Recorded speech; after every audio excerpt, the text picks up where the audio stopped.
Queens win a sweep over Capital One and yung Signal going into the qualifying round na rin. Anong masasabi mo sa pinakita ng team tonight? Yan sinabi ko kanina, thank you Lord talaga. Siyempre sobrang proud sa team. Alam naman namin kung paano kami nag-ready, nag-prepare. Nakakatuwa, sarap nila panoorin kanina actually. And siguro yung adjustment lang, mas nakikita namin nag-i-improve. Pero alam namin na marami pang pwedeng gawin. Especially yun nga, going to last game for Saturday. So, sobrang happy. Thank you Lord. Thank you, Coach. Vani, best player of the game. Another big game for you, for Signal. Personally, gano'n ka lang din ka-proud sa pinakita ng team, especially dito sa back-to-back wins niya? I'm very proud of the team, of course, because we worked so hard. We really worked very hard. So I'm very proud. You can see today was really a team effort. Everyone was moving. We were doing everything we studied, and I'm just happy that we were able to execute everything the coaches taught us. Thank you. Ate Don, back-to-back wins na for Signal, and ito nasa qualifying round na kayo. Siguro gano'ng kalaking boost lang din tong panalo na to heading into yung crucial stretch na rin ng conference? For us, every win talaga very crucial. Lalo na may important yung ranking ngayon coming into the step ladder ganun, sa next round. So, thankful lang kami and we prepare talaga for each win. Coach, sa'yo personally, gano'n lang ka-special tong araw na to. Gano'n lang ka-work, gano'n ka bang panalo nyo tapos pumunta dito, tapos top 4 na rin yung Signal. Sobrang special tong day na to. Before nga dumating tong Saturday, hindi ko alam kung ano pwede mangyari. Pero ang good thing kasi yung preparation talaga. So, paano rin ni-ready yung UST and tong Signal. And happy ako kasi yung response nila dun sa naging preparation namin, naging maganda yung result. So, sobrang okay. Coach, gano'n lang ka-fulfilling or siguro paano mo lang binabalanse pala yung dalawang coaching ba? Ano ba? Natutulog muna ako ng maayos. Well, to be honest, mahirap talaga eh. Kasi syempre, magkaiba sila ng style, magkaiba ng diskarte or whatsoever. But ang good thing, yung paano sila nag-react dun sa mga nagiging game plan. And, ano ba? Siguro yung commitment ng bawat isa, both coaches and players din. So, also the management din.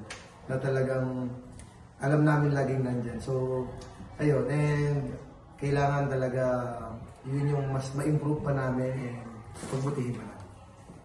Coach, laging matatanong. Leading two lives, dalawa yung kina-coach. Hindi naman nabago since may mga ibang coach din na gumagawa. Sa inyo, Coach, paano nyo na lang ginaground yung sarili nyo since two results yung kailangan nyo i-deliver, especially today? Hindi ko rin masagot eh. Puro, stay in the moment and then, And you're blessed kasi okay. Sabi siya, hindi na lang ako masagot eh. Wala friend, pwede ba yun? Yun, and then, ano ba? Siguro yung good thing lang yung may time, may in-between time na para dun sa both teams. Pero hindi talaga siya madali. Especially, yun nga, UAAP and PBL. But gusto ko yung ginagawa ko. Love na love ko yung volleyball. Ito na yung buhay ko. So, and I'm so happy na meron akong team na gano'n. Dalawang team na nandyan talaga na tinutulungan talaga ako. Sobrang yun yung number one. Na tinutulungan talaga ako kung ano yung gusto ko rin mangyari. So, Siguro sa players na lang paano paano lang yung pag-handle sa inyo ni Coach Shaq yung gano'n? thank you. Lagi kami mga 1 month. Okay. pagkatalo yung UST. Sa amin, siguro, nafe-feel talaga namin yung napakalaki yung tiwala niya sa amin. Kaya lagi niya kami pinupush. So, yun. Masarap sa feeling na pag pinagkakatiwalaan ka ng coach. And, yun, binibigyan namin yung best namin kasi alam ni coach kung ano yung potential ng team. And we see the dedication naman of our coaches na they have to go to our practice, they're never late, they're always there, then they have to go to UST. So we also do our best to try to help him calm him in practice. Para ano lang, happy lang si coach.